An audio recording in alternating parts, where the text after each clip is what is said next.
He sees you as pretty dangerous, which is a fair rap from him. Okay, Do you think you've got his measure? I think I do. I think I have my boxing ability is more superior than his. I've fought many people just like him. Obviously not Naverrete, but I've fought awkward people before. I've fought shorter people, stronger people, and I think I have him covered in that aspect. I'm excited, and I'm just excited to put on a good fight for the fans, and not only just Australia this time, but the whole world. They get to see who I am, and I'm very hungry. Like I said before, he's been world champion twice before, and I haven't. Come to this fight very hungry, and I'm coming to win. How did you find that experience up there then? So you're sort of coming into his den a little bit, but there's a bit of respect there. Well, yeah, usually I'm pretty shy and I'm a terrible talker, but for once in my life, it makes sense that, for one most important... Carl? Sorry. Carl? Sorry. That'll be good for the weight cut. So what was the question? Oh yeah. How was it up there? Yeah, well, usually I'm very nervous, and but I feel like this is my time, and the confidence came out, and I'm confident not only as a person, but going into this fight in all aspects. What did you see, mate? Like obviously when you had the stare down there, so that's probably the first. Is it like what did you see when you looked at it? Well, I've seen a small man in front of me. I believe throughout his career he's fought guys smaller than him, small weight divisions, and for the first time he's going to be stepping up to a division that I think maybe a bit too far of a leap. And I plan on putting a halt to whatever he thinks is going to happen and win this fight. Do you think he's underestimates or can understand the power that you bring, given he's fought in those lower divisions? I don't think he's fought anybody with my power yet. So I think it's going to be a surprise on fight night, and it's going to be a matter of how he handles it. He's a very well experienced fighter, much more experienced than I am. So we'll see. I'm sure he's come with a good game plan, and we'll see what happens on fight night. Yeah, what about that experience factor, Liam? He's had 3 times as many pro fights. How is the occasion? Could that get to you, or do you think you'll be able to handle the occasion? I'll handle the occasion. Like you've seen that. You seen me talk heaps of times, and I felt very comfortable up there. I haven't fought as a professional outside the country yet, but as an amateur, I've fought around the world, been in all these hostile territories many times, and this is just another fight. Fighters fight, and this is what I'm here for. How was it having your kids and partner come over like a week after 8 weeks away? Honestly, it was the thing that I needed. Yeah. It was the thing that I needed because I feel so refreshed. Like, it was the thing that made me lift my spirit. I haven't seen my kids in 8 weeks, and to just see their little faces when I see them just 2 days ago, it really lifted my spirits. And I think the timing's perfect, going into such a big fight, and let alone I do this for them, and it was good to see them. It reminded me why I'm doing it.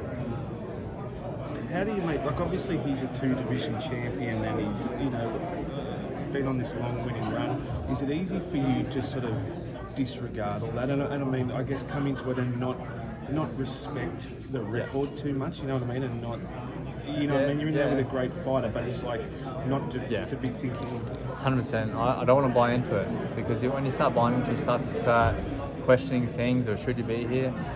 All I know is I have a tough fighter in front of me, a champion, a great warrior from Mexico, and I'll train very hard to beat this guy, and that's all that matters.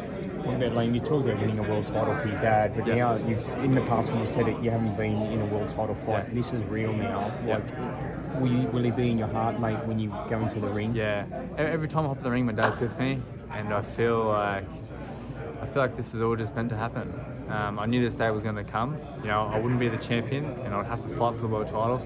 So this position I'm in right now is always going to happen, and I'm finally in it. The feeling almost feels normal, and I'm going to win this fight. What did you say to your dad? What were your last words to him? I'm going to win this fight, Dad. This week I've been a bit quiet because I just want to win it from him and let him know I won. That's what I want to do. I've been a bit quiet to him this week, Just let him know on fight night that I won.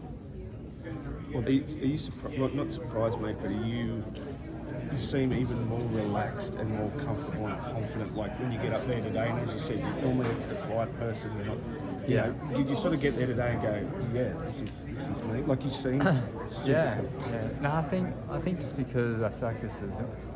I hate using the word destiny and fate because it's a very cliche thing that people say before they hop in the ring or before they have a press conference. But I really do believe there's like a a fate sort of thing for me. I hopped up there, and I felt much more relaxed than I ever have. And I felt I knew why the reason I'm here, and that's to win, to fight this fight and beat Navarrete. And I want to ruin his dream, ruin his plan. And that's becoming featherweight division world champion. How important is it the first round just to not let him get a roll on? Like he can steamroll you. Yeah, and that's the dangerous thing with Navarrete. He's pretty unpredictable, but I do believe going off of his last performances, he starts quite slow. It's very important for me not to let him get in his rhythm, because that's where he's strong. And I think it's gonna be very clear that he won't have to go looking for me. I won't have to go looking for him. And it's pretty plain and simple. My style is coming to fight, and he'll see that. So tactically, you'll come out guns blazing, will you, from the start? I wouldn't say guns blazing, but I want to box smart. But when I punch, I want to punch hard. Punch hard, hurt to hit, hit to hurt, and that's my plan. I want to make my power feel known from the get-go, and win this fight by however it means. Do you think you'll have to knock him out to win? To be honest, some may say that, coming to in a hostile territory, coming to America, almost his backyard, there's heaps of Mexican fans here. Some would probably say that you have to get the knockout to win. I don't necessarily think so. I think my boxing is far more superior. I can either do it by a good boxing performance, or I probably will stop him. Why do you think it's superior? Your boxing. Just the numbers. I've been boxing for 17 years. I know he's been boxing for a long time as well, but I've had 150 fights, and I fought Olympic medalists. I fought some great fighters over all those years, and what people don't know is I fought as a welterweight as an amateur, and now I'm at super featherweight. He come from bantamweight, come up to super bantamweight, up to super featherweight. So if anything, he's got the big ass, not me.